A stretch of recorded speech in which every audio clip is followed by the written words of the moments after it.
Este episódio tem versão em Libras no Spotify e no canal da UFO no YouTube. Em 1936, com o filme Tempos Modernos, Charles Chaplin fazia uma intensa crítica à forma como trabalhadores de fábricas eram submetidos a serviços extremamente repetitivos e cada vez mais exaustivos. Eu tenho certeza que vocês se lembram da imagem de Chaplin apertando parafusos em uma esteira de trabalho e com dificuldade de acompanhar o ritmo da produção. Pensando nisso, no episódio de hoje, iremos conversar com a psicóloga Vanessa Aparecida de Oliveira, que é da Diretoria de Qualidade de Vida e Saúde do Servidor da Universidade Federal de Uberlândia, para entender como a saúde mental pode ser tratada nos ambientes de trabalho. Estou cansado. Meu cansaço vem muito porque sou pessoa extremamente ocupada. Tomo conta do mundo.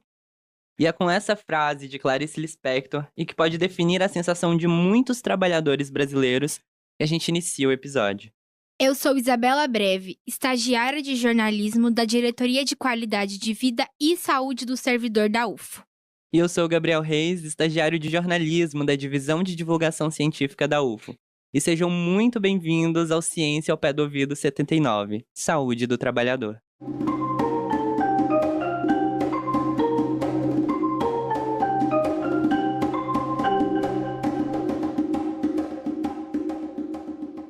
Olá, Vanessa! Primeiramente, gostaríamos de agradecer pela sua presença. Seja bem-vinda.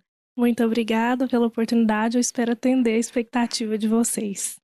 E você é o pé do ouvido que está ouvindo o nosso podcast, a Vanessa e a gente já estava aqui batendo um papo muito legal sobre a atuação dela aqui dentro da UFO, mas para que vocês possam conhecer ela ainda mais, Vanessa, eu queria que você contasse para o pessoal quem é você dentro e fora da Universidade Federal de Uberlândia. Então, eu trabalho na Diretoria de Qualidade de Vida e Saúde do Servidor, especificamente no setor de promoção à saúde, do servidor, e a gente trabalha com promoção e acolhimento. Dentro da universidade, a gente atende tanto o servidor quanto o dependente, quanto os familiares, especificamente para algumas coisas. Então, a gente tem um ambulatório de saúde do servidor, que consegue atender os dependentes, a gente tem uma equipe médica, equipe de enfermagem. Dentro do setor de promoção, tem educador físico, assistente social, psicólogos, que vão estar disponíveis para atender esse servidor, dependendo da demanda que ele trouxer. Eu sou formada aqui na Universidade Federal de Uberlândia mesmo. Fiz especialização em psicologia hospitalar e da saúde e venho atuando desde a graduação nessa área. É uma área que eu gosto muito, é uma área que me chama a atenção. Claro que a gente tem algumas diferenças entre público e privado. E aí a gente vem trabalhando no setor junto com os colegas para promover a saúde do servidor da UFO. Perfeito, Vanessa. E a gente entrevistou o reitor aqui também nessa temporada do Ciência ao Pé do Ouvido, e ele falou que ele se define como um pai, como um avô. O que você gosta de fazer também no seu tempo livre e que acaba se relacionando, de certa forma, com o seu trabalho, com a sua atuação e que você acha que te define enquanto pessoa? Então, acho que na vida pessoal não tem como diferenciar quem é a pessoa que está dentro do trabalho de quem é ela que está fora. As nossas relações acontecem também no trabalho. Então, eu faço colegas, eu faço amigos. Então, muitos dos meus amigos estão na minha vida pessoal. Então, eu sou uma pessoa, eu tenho uma filha, eu tô com a minha filha, eu vou passear, eu faço esporte.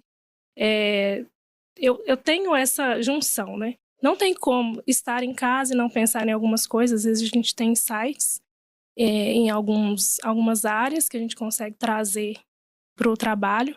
E no trabalho a gente consegue também trazer um pouco da gente, de trazer a nossa alegria, a nossa motivação, as nossas ideias. E aí, é isso. Vamos falar um pouco sobre a relação da vida pessoal e profissional do trabalhador. Eu tenho certeza que conciliar as atividades da vida pessoal e profissional, sem que uma interfira na outra, é o sonho de 100% das pessoas que estão no mercado de trabalho. E como alguém que trabalha e pensa em como fazer esse equilíbrio, tem algumas dicas para você. Primeiro, tenha planejamento e disciplina, tanto na vida pessoal quanto profissional. Em segundo, não confunda os relacionamentos. E em terceiro, tente deixar os problemas do trabalho no trabalho. É difícil, eu sei, mas vale refletir e tentar.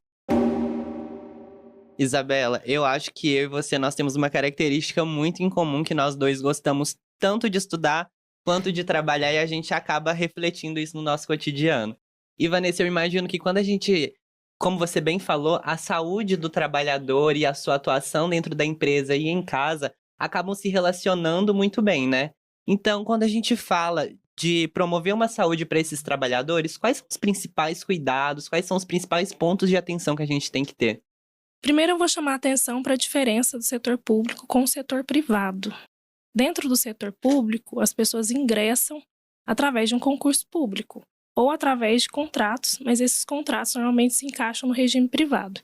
E aí a gente tem uma certa diferença na atuação, no tratamento. A gente tem alguns estudos que trazem essa questão da terceirização como um fator de precarização. Então, a ideia é que dentro do ambiente de trabalho nós possamos ter um ambiente amigável, para começar.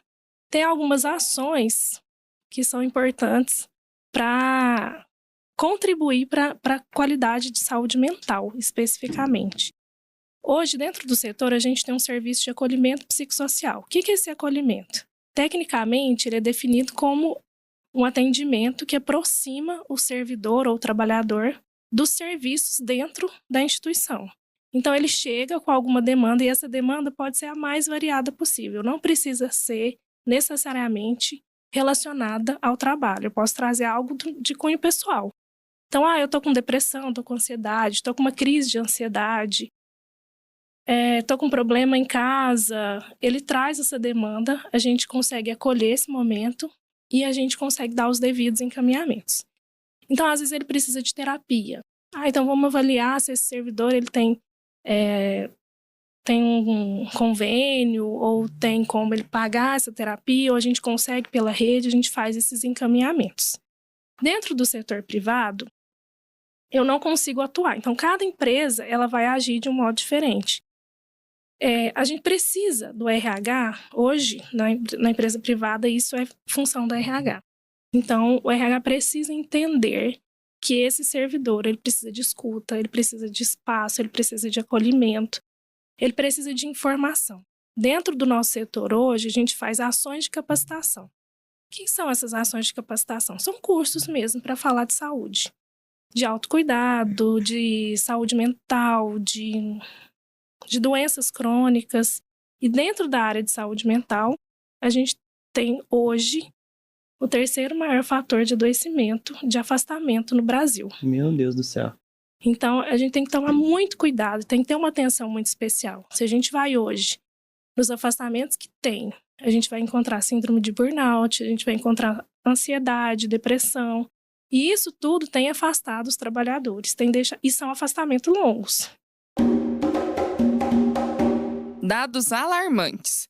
Segundo o levantamento realizado pela consultoria B2P, o top 3 motivos de afastamento do trabalho em 2022 são lesões, doenças do sistema osteomuscular e do tecido conjuntivo e transtornos mentais e comportamentais. Bizarro, né? Por isso que precisamos falar sobre isso. E a gente tem uma série de problemas, porque as pessoas não sabem como lidar com isso.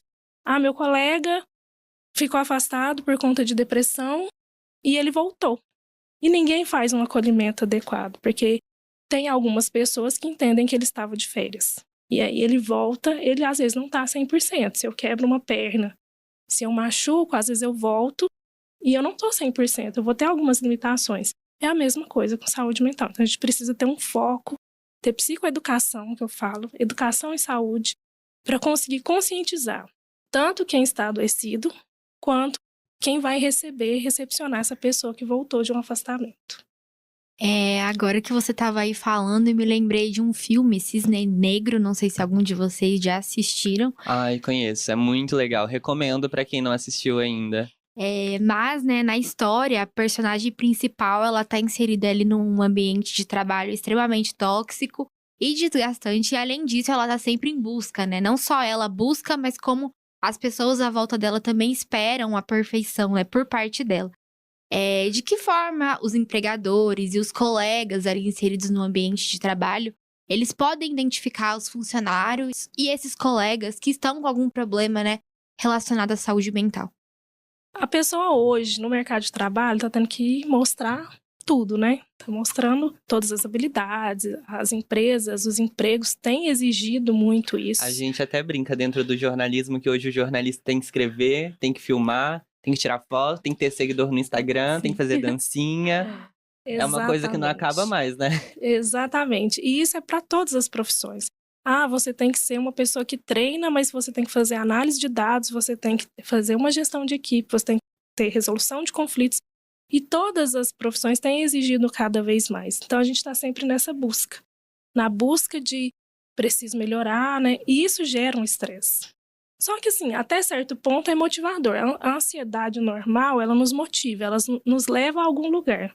Mas quando ela paralisa, quando ela dá medo, quando ela me dá sintomas, ela é uma ansiedade patológica. Então, dentro desse universo, o ideal é procurar fazer educação. Eu vou falar isso o tempo todo, assim, de educar para que quanto mais informação nós temos, mais nós vamos conseguir fazer com que a pessoa tenha autonomia e que os outros tratem ela melhor. Então, quando eu perceber que tem um colega que teve uma queda na produtividade, que está com uma irritabilidade maior, está aparentando cansaço, eu olho e vejo que aquela pessoa está abatida. Às vezes tem uma alteração de humor muito repentina. Quando vem uma ideia nova, essa pessoa está sempre muito resistente, não aceita nada, não consegue ir junto com a equipe. Às vezes ela está apática na reunião e não se sente realizada, não se sente feliz no trabalho. Às vezes ela fala, ela relata, eu estou com ansiedade, não estou dormindo direito, não estou conseguindo comer. E às vezes ela se isola. Então, assim, tem algumas coisas, algumas mudanças de comportamento que vão me falar que essa pessoa não está bem. É claro que isso, a gente não faz um checklist todos os dias para perceber, meu colega está falando, hoje ele não está falando. Mas vai da nossa sensibilidade de perceber que aquela pessoa está mais isolada. Isso vem tanto dos colegas quanto da chefia. Então, é importante a gente entender, porque no trabalho a gente tem trocas. Às vezes eu falo, meu filho está doente. Ou às vezes eu comento, nossa, eu vou viajar. Então, isso faz parte das nossas relações. Se isso não está acontecendo, tem alguma coisa que a gente precisa ficar alerta com aquele colega de trabalho.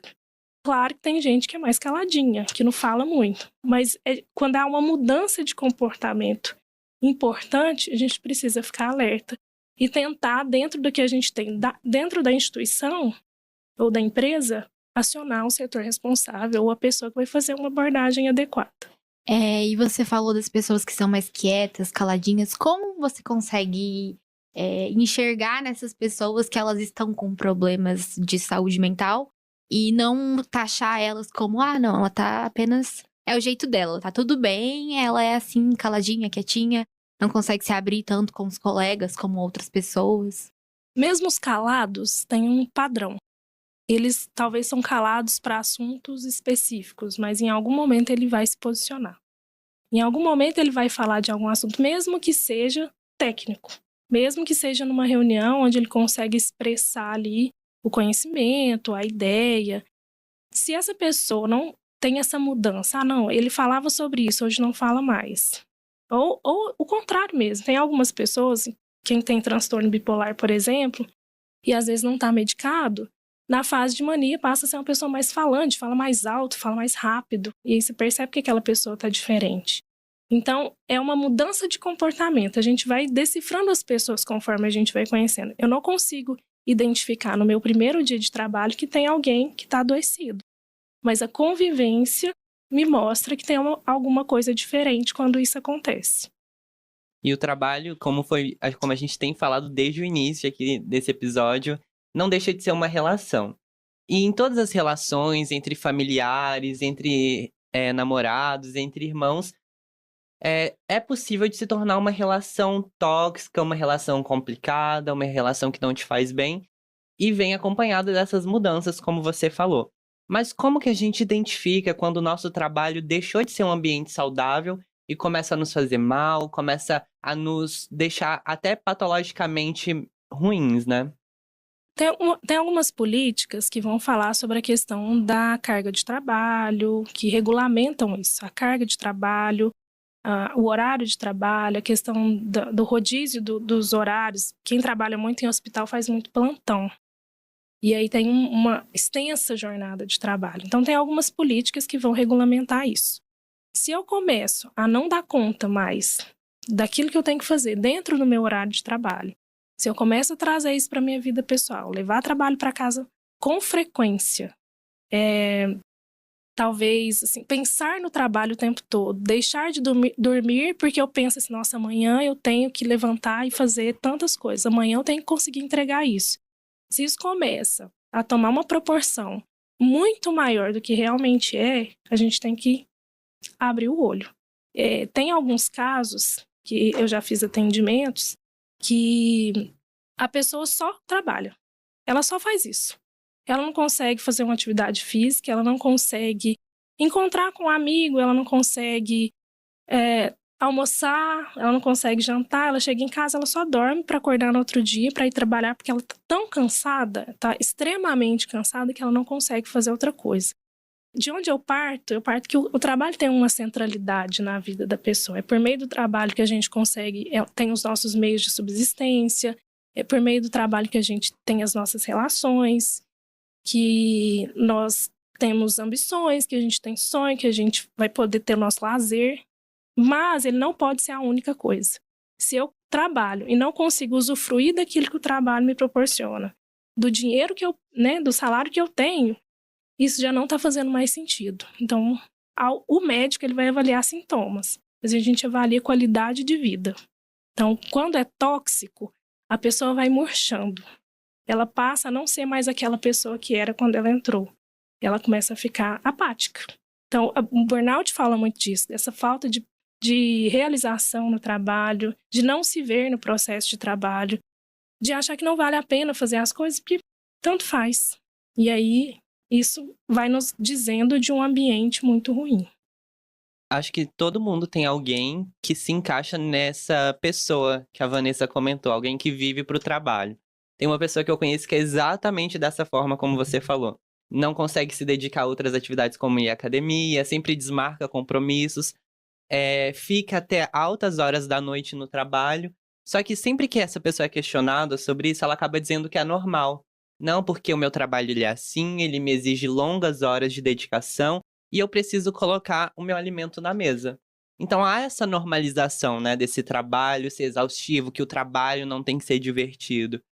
E essa pessoa que eu conheço, muitas vezes ele começa a passar essas dores da mente pro corpo, que é o que a gente chama de psicossomatizar, né? Uhum.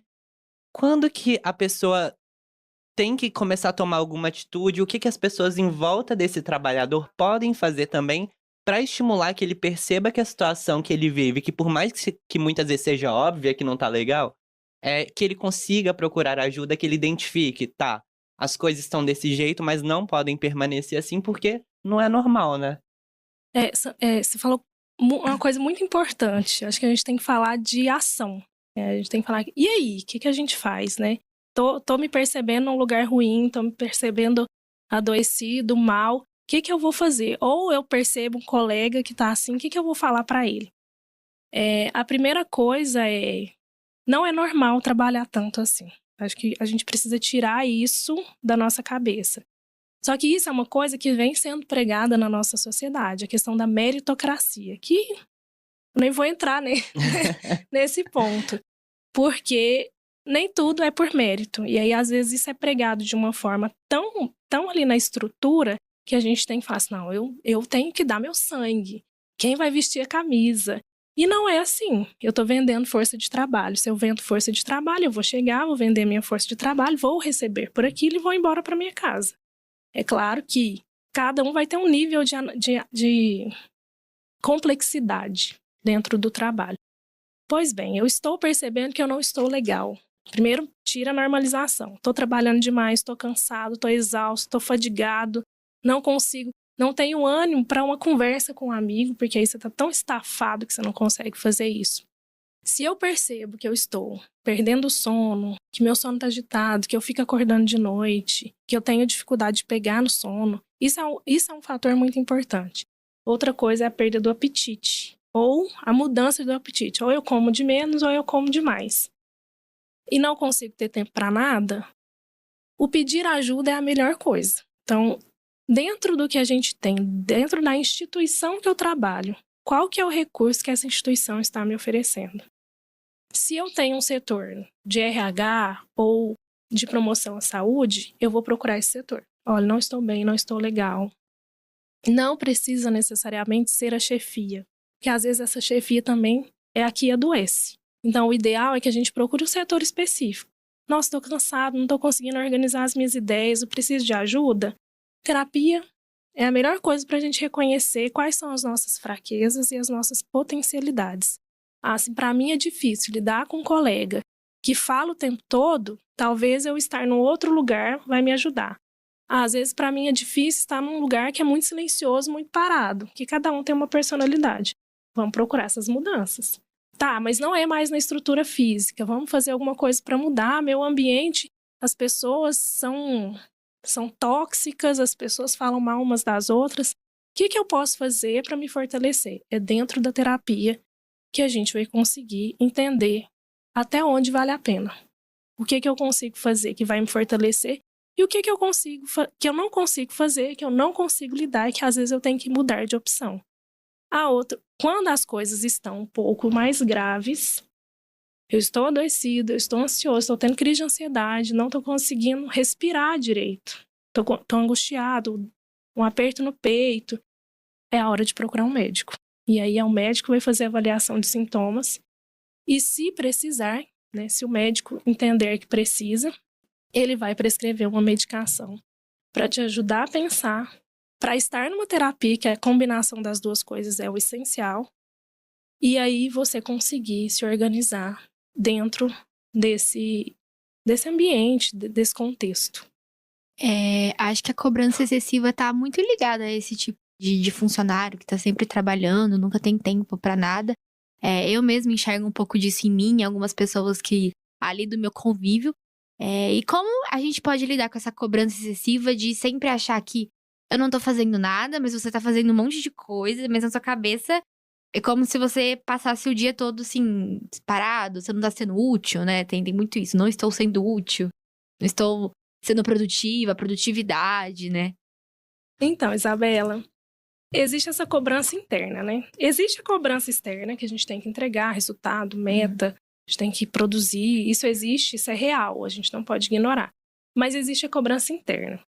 A questão de... Hoje tudo tem meta, né? Ah, você tem que entrar na faculdade com, sei lá, 16.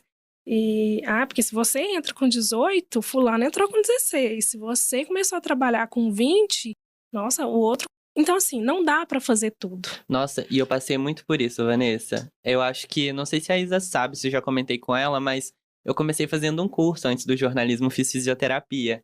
E quando eu fui pra entrar no jornalismo, eu passei, eu acho que o primeiro mês, assim, falando assim, gente, eu tô atrasado. Eu preciso correr mais que todo mundo, porque eu já comecei fazendo uma outra coisa que não deu certo e agora a coisa precisa acontecer. E esse sentimento é horrível.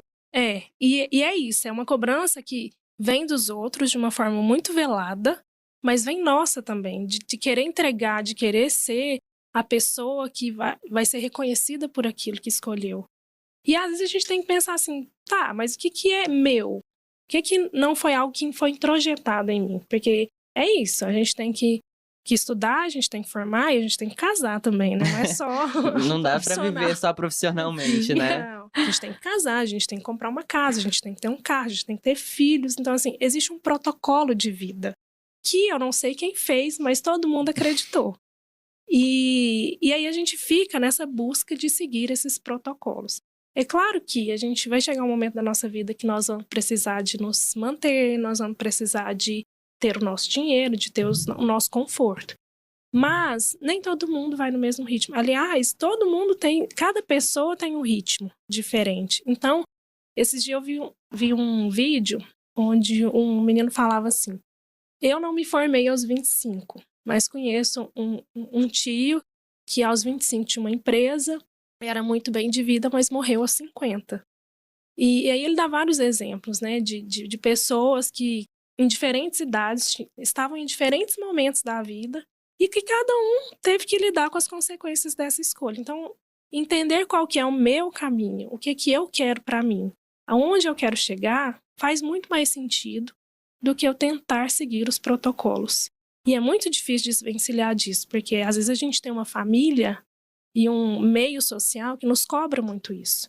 Cada vez mais cedo eu preciso estar formada, A gente está discutindo ainda até onde vai a adolescência, até onde vai a idade do jovem adulto. Então, estão se dizendo agora que vai até os 24.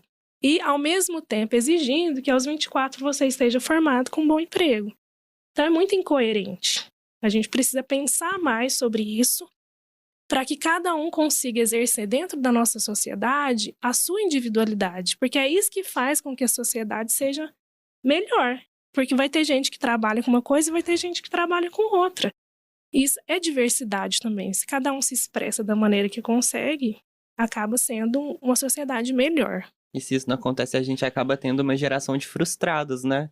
E é Sim. isso que a gente observa muito na geração dos nossos avós e avós, assim. São pessoas que queriam ter feito coisas, mas que por essa pressão do trabalho, a minha avó sempre falava que como ela tinha que trabalhar na colheita de café do pai dela, e ela odiava aquilo, ela falava que ela não aguentava ver um grão de café na frente dela, que ela morria de pavor. E ao mesmo tempo ela também ajudava muito a mãe com costura. E ela odiava costurar. Então, é uma geração de pessoas que foram o tempo inteiro obrigadas a estarem fazendo trabalhos, a ocuparem funções que não gostariam de estar fazendo aquilo, né? A gente tem Antes, as pessoas não tinham muita escolha. É isso que tem para fazer e a pessoa faz. E aí, às vezes, eu odiava e eu não conseguia fazer. E eu não conseguia não fazer, porque eu não tinha opção. A gente está numa sociedade onde agora as pessoas podem escolher. A maioria, não vamos falar todas, mas está numa cultura onde eu sou livre para escolher o que eu quero fazer. E aí desistir de um curso, como você falou que começou e terminou, é uma decisão extremamente difícil. E foi a melhor coisa que eu fiz na minha vida. Nossa senhora, a minha vida mudou assim da água pro vinho. E na hora foi muito difícil, né? Muito. Eu lembro que teve um dia, eu moro com uma psicóloga. E isso me ajudou muito, sabe por quê? Porque eu falava pra ela, desabafava. E aí, eu comecei a pensar em trancar as matérias pra voltar a estudar pro Enem, né? Porque o jornalismo não tem como entrar na UFO pelo vestibular. E ela sentou do meu lado e falou assim: amigo, eu só vou sair daqui quando você trancar suas matérias. E ela ficou lá comigo umas boas horas, até eu, de fato, clicar lá em trancar tudo e resolver estudar. Mas foi a melhor escolha que eu fiz da minha vida. Então, sou muito grato por ter tido uma pessoa ao meu lado que me deu essa força. Porque, como você falou várias vezes, sozinho, às vezes não dá certo. A gente não tem esse impulso, não tem essa força pra ir tomar essas decisões que às vezes podem parecer bobas ou não, mas que naquele momento ali elas significam muito. Sim, e desistir de um curso que você se esforçou para estar ali, passou, estava fazendo, e pensar assim, poxa, isso não tá me fazendo feliz. E ter essa percepção e falar assim, eu vou bancar a minha felicidade. Isso não tá legal para mim, então eu vou bancar. E aí, esses dias eu estava conversando com uma colega de trabalho sobre o termo custoso. Uma pausa aqui. Se você, assim como eu, não é do Triângulo Mineiro, eu vou te explicar o significado da palavra custoso. Custosa é aquela criança arteira, aquele adulto que não segue muitas regras. Em palavras do publicitário da diretoria de comunicação da UFO, o João Ricardo, é uma pessoa que custa a paciência dos outros. Ela estava falando que em alguns atendimentos ela tinha atendido uma pessoa num grupo e a pessoa falava assim, eu já fui muito custosa, mas o que é ser custoso? E aí a pessoa respondeu, eu já casei várias vezes, já fiz várias coisas. Então, ser custosa é você querer ser feliz. É você não aceitar aquele lugar de infelicidade e partir para outra. E aí, às vezes, a gente se pega preso a muitas infelicidades porque a gente não tem coragem de bancar a nossa felicidade. E aí, no contexto do trabalho, na escolha profissional, na carreira, adoece muita gente. Então, às vezes, a gente tem que ter coragem, porque o desconhecido dá muito medo. A gente não sabe se aquela escolha também pode ser uma escolha que não vai me trazer felicidade. Mas eu não posso me prender a um contexto ruim com medo do que eu não sei o que vai acontecer. Então, às vezes é preciso coragem para bancar a nossa felicidade. E acho que isso é um processo muito doloroso. É muito difícil. Às vezes é um detalhe que às vezes a gente não tem coragem de encarar, que é o que você falou de trancar as matérias. É uma coisa tão simples, olhando de fora, mas para quem está vivendo aquele processo tem um significado muito maior. Com Então, certeza. você falou uma coisa muito importante, que eu acho que é uma coisa que eu falo muito nos meus atendimentos. Nós não precisamos passar pelas coisas sozinhos. Às vezes eu não tenho meu pai, minha mãe, meu companheiro, minha companheira para estar ali do meu lado. Mas, se eu tiver um serviço que me dá um apoio, que quando eu não estiver bem, eu posso procurar esse acolhimento, às vezes isso vai me dar o que eu preciso naquele momento, que é às vezes só não se sentir sozinho. Porque ninguém vai fazer por mim o que eu preciso fazer, mas se eu tenho alguém para estar ali me dando apoio, eu consigo ir além. Vocês estavam falando aí sobre os cursos e eu tava aqui pensando que realmente você precisa de coragem para tomar uma decisão dessa. Porque trazendo um pouco assim pro exemplo do ambiente que eu vivo. Conheço muitas pessoas que estão ali fazendo curso e estão terminando para se formar agora esse ano, mas não gostam de verdade daquilo. E aí estão, tipo, com muito medo, porque não sabem, né, o que eu vou fazer, porque eu não gosto desse curso, mas agora eu já passei, sei lá, 4, 5 anos aqui, eu vou fazer outro, o que eu vou fazer da minha vida agora? E como essas pessoas podem lidar com essas questões quando você não tem coragem de fazer, mas você também tem medo e você não sabe o que vai acontecer com a sua vida ali. E também tem o outro lado da moeda, que é quando você gosta do que você faz, mas é o medo que eu acho que grande parte de todo mundo que tá na faculdade tem, que é eu vou ter um emprego a hora que eu terminar isso daqui. O medo do emprego é de todo mundo. Sim. Eu também passei por isso. Mas no final dá certo, No não final dá, dá Vanessa? certo. Sério. Alguns com mais tempo, outros com menos, mas sempre dá certo. Se a gente faz algo que a gente gosta, porque fazer algo que a gente gosta na faculdade já é muito difícil.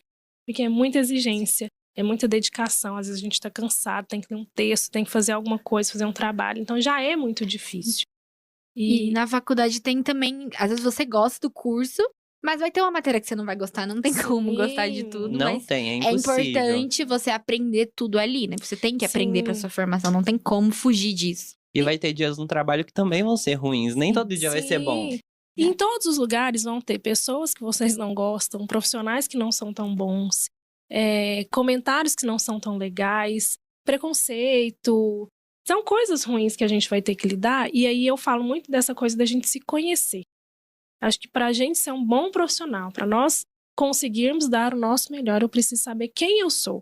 Quem eu sou no ambiente de trabalho, quem eu sou quando eu sou uma psicóloga, que psicóloga eu sou, que mulher eu sou, que mãe eu sou. A partir disso, eu consigo me construir como um ser íntegro. E eu consigo dar o meu melhor. Para quem tem o medo do trabalho depois da faculdade, ele é para muita gente. Primeiro porque faculdade e mercado de trabalho são duas coisas muito diferentes. Dependendo do lugar onde você faz a faculdade, você vai ser preparado de uma forma diferente. Mas, assim, quando eu saí da faculdade, eu tinha uma coisa na minha cabeça que eu pensava assim, meu Deus, eu não sei de nada. Porque na hora do real é muito difícil. E a gente só vai se dando conta que sabe quando você começa a atuar. Falar, o meu trabalho faz diferença. Eu consigo fazer algo que outra pessoa que não fez, não estudou, que eu estudei, não conseguiria fazer. E você vai tendo feedbacks também ao longo da carreira, do trabalho. Mas quem tem dúvida, independente de estar no início ou no fim da faculdade, da graduação, da pós-graduação, do trabalho, nessas horas a gente precisa parar e pensar. Então eu preciso procurar ajuda e entender como que eu vou pensar, o que eu penso realmente disso que eu estou fazendo. E às vezes essas respostas não vão vir do meu pai, que acha que eu sou um sucesso e acha que eu devo continuar. Ele vai dar essa opinião enviesada, que é isso que ele espera. Quando a gente fala com amigos ou família, essas pessoas têm expectativas. Mesmo que nós não deveríamos ter expectativas em relação aos outros. Principalmente pai, filho, não deveria. O filho não está para atender as expectativas do pai. Mas existem essas expectativas. E aí esse pai vai dar uma resposta totalmente enviesada, porque ele fala, nossa, você está terminando, você tem que terminar. E não é bem assim. A escolha acaba sendo da pessoa. Então não é legal, às vezes, eu procurar quem está muito próximo ou quem tem uma expectativa em relação a mim. O serviço profissional, o psicólogo, o terapeuta, o psiquiatra, essas pessoas, o orientador vocacional, enfim, essas pessoas vão dar um suporte mais adequado para quem está nessa dúvida, porque às vezes o sofrimento é tão grande que a ajuda profissional vai fazer mais sentido. Com certeza. Isa, e a gente vai encaminhando agora para o fim do nosso bate-papo do episódio de hoje. Queria agradecer a presença da Vanessa, foi um prazer ter aqui você conosco. Acho que foram aprendizados, assim, essenciais, um momento de reflexão que a gente para um pouquinho, respira e reflete até mesmo nas situações de trabalho, de estudo que a gente vive, que acabam sendo muito importantes na nossa vida, na nossa formação enquanto pessoa e em sociedade também. Vanessa, para terminar, você gostaria de dizer mais alguma coisa? Não, queria só agradecer a oportunidade, dizer para as pessoas se cuidem, se amem, se valorizem, que não tem ninguém mais importante do que vocês. Então, se vocês fazem isso, as outras pessoas automaticamente vão fazer isso também.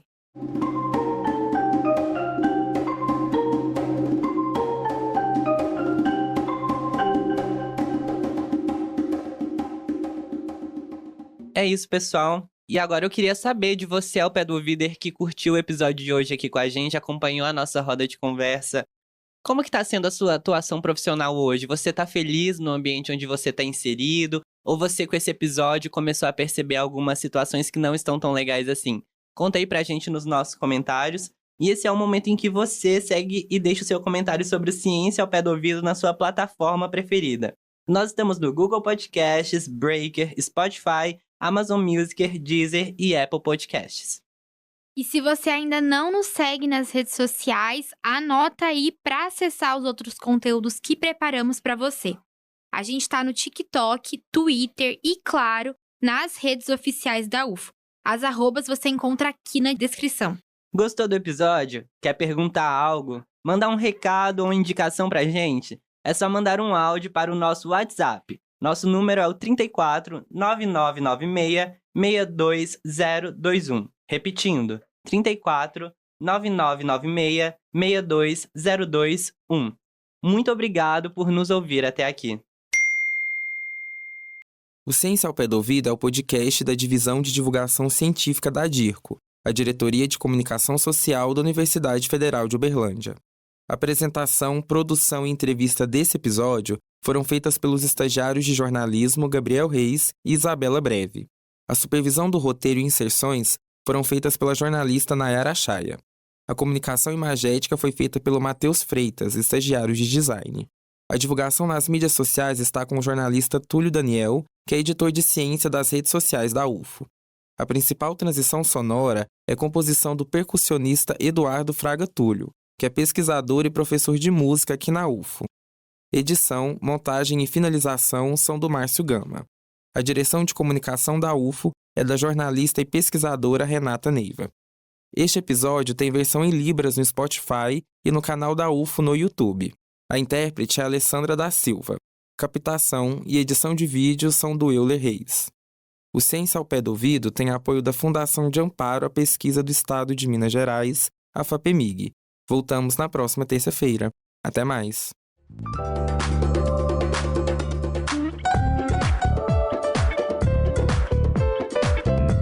Ciência